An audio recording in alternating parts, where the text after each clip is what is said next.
Hello, I'm just doing this video in response to a follow-up question from Renu, who was at the Sydney International Storytelling Conference and did the Crankie workshop.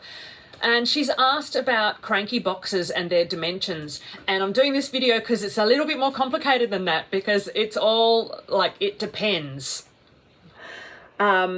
So what does it depend on? It depends on the cranky scroll material you would like to use is one of the factors. So when we did our workshop, I had 80 millimeter cash register roll was the material we used for our scrolls. So that dictated the limitations of my cranky box. This bigger one is using a canvas. So this is I've joined together a couple of rolls of canvas, which I found in the dimensions sort of 5 meters by 37 centimeters, 37 centimeters, whatever. So I had that in my mind when I made the box. So it depends on what you're going to use, but really it does save you some work in the future if you keep in mind your cranky scrolls. So you might find quilters freezer paper to use that you can get up to 45 centimeters, but you might find that it's more commonly found in like 27 or 30 or 33 centimeter heights. So think about what your end material is going to be, and that might help you make your future job easier. So this is baking paper, for example. I don't use this as the final product, but I find it helpful for a draft product, just like line drawings to get the pacing of the story and that sort of a thing, because it's cheap and easily available. And that is 30 centimeter wide from the shops. So then maybe if I did have something like canvas that, or people use Tyvek and things like that, you can cut it down. But then I don't need to do any cutting if I've based things around 30 centimeters, at least for my draft stage. It's one factor. The other factor that's extremely important is your audience and where you're going to be, your environment in which you're going to be doing your storytelling. So when I often, I might do online or Zoom workshops, and when I do that, I prefer to sit quite close to the camera, picks up the mic better and all that sort of stuff. So I do quite small ones. So I've made the dimensions of this, it's a box that I found dimensions, and chopstick high and peg. So that's deliberately chosen to be small, to fit into this intimate Zoom screen sort of environment, and to be easily accessible at home and flexible. So you're just thinking, how long are my chopsticks? Really is one of the, then find a box that will fit your chopsticks in and poke out a bit. Now for performance out and about, I use these two sizes mainly.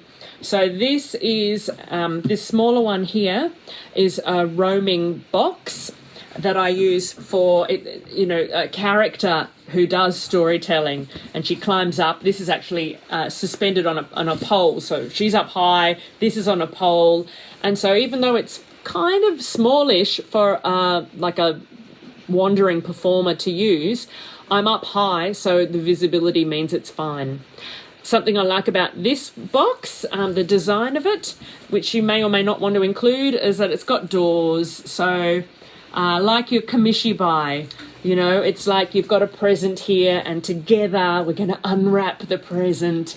Although, the character who does this is quite nasty and does terrible poetry about awful things that happen to naughty children. So, but yes, so that's a thing you might choose. The other thing I like about both this one and this one is that around the front of the cranky screen, there's a border. This is just a sewn cloth border. This whole cranky here is made out of core flute, and so this is covered core flute at the front, stuck on. I like having a border, and I'll show you why with my wooden box. because this is the front of the box. What you do is you get your scroll, you go around. This is my rough draft scroll for one of my stories. You go around and you loop it around the front and down the back here. There's quite nice simple lines. Sorry, this is a fiddly process not to rush.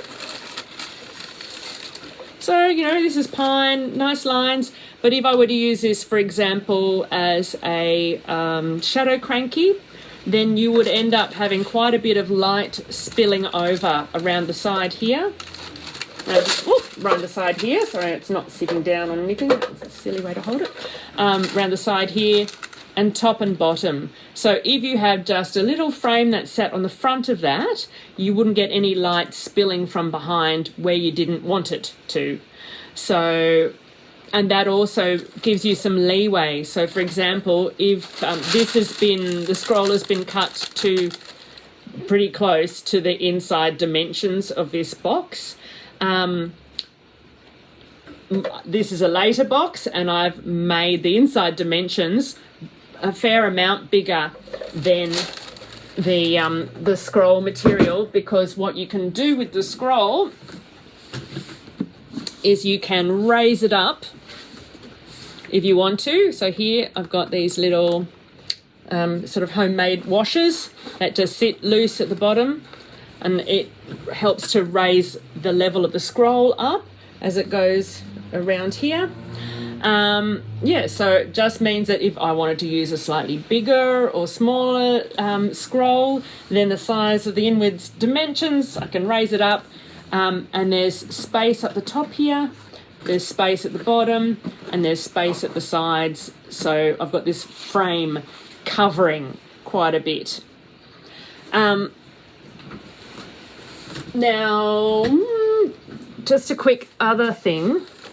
I'm going to show you this one more. This one is sort of a prototype box. So if I'm going to make another cranky box out of wood, I would probably use this one plus a frame on the front as my model. And the reason is I've got this stuff happening on the top.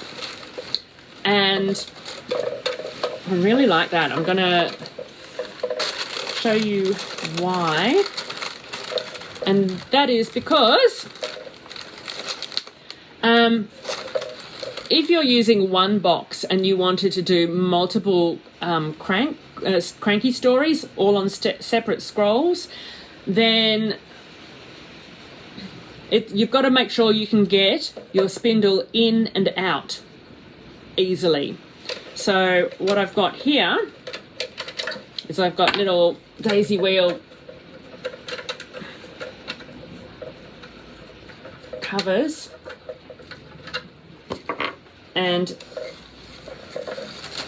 when I've got it maybe not wobbling on my knee, this comes out, so you can just easily take the scroll out. So if I'd done a story, I'd wound it all the way over to this scroll, then I could just simply take that scroll out and then maybe transfer this now empty scroll over to here and bring in my new story scroll and set it there, and then just have to fiddle about winding at the front. I wouldn't have to, it's just easy to come in and out. So yeah, so that's I think very handy. And the other thing I've done, you can see there's 4 holes in the top there. The reason for that is because if I were to have a spindle that was really bulky, if I wanted to make a nice quilted or really, really layered sort of cranky, then the scroll would be very bulky here. So if it's towards the middle, I would then put the cranky scroll, in the middle here. Then there's heaps of space around that for a really fat scroll, beautiful chunky scroll. And then you still wind it around the front. It's still going to fit at the front, and then it could wind onto a scroll on this side that I would then put through the inner hole as well. So it would eventually transfer over to the other side so that the other side is the chunky scroll. But if you're doing something that is lit from behind, then having something so much in the middle means if you've got a light shining from behind, you're setting a big shadow there. Whereas if it is more to the side, then you've got more space for the light to come through before the cranky scroll itself interferes with the light and casts its own shadow that you don't want. So that's why it's not because I've got 4 scrolls going at the same time, although that's kind of interesting. No, it's not because of that. It's because I want 2 different options. I want an option for a really chunky scroll, and I want an option for a shadow scroll in the one box. So there you go. That's my little thing. I will give you some measurements, Renu, and yeah, so I would advise you, though, to scale up or scale down. And just remember things like you need holes at the bottom. And, yeah, it's just about decision-making. What do you think you might mainly use for your scroll material? And where do you think what sort of environments do you think you might perform in? Okay. I'm so excited, and I hope you, make some wonderful crankies. Yay!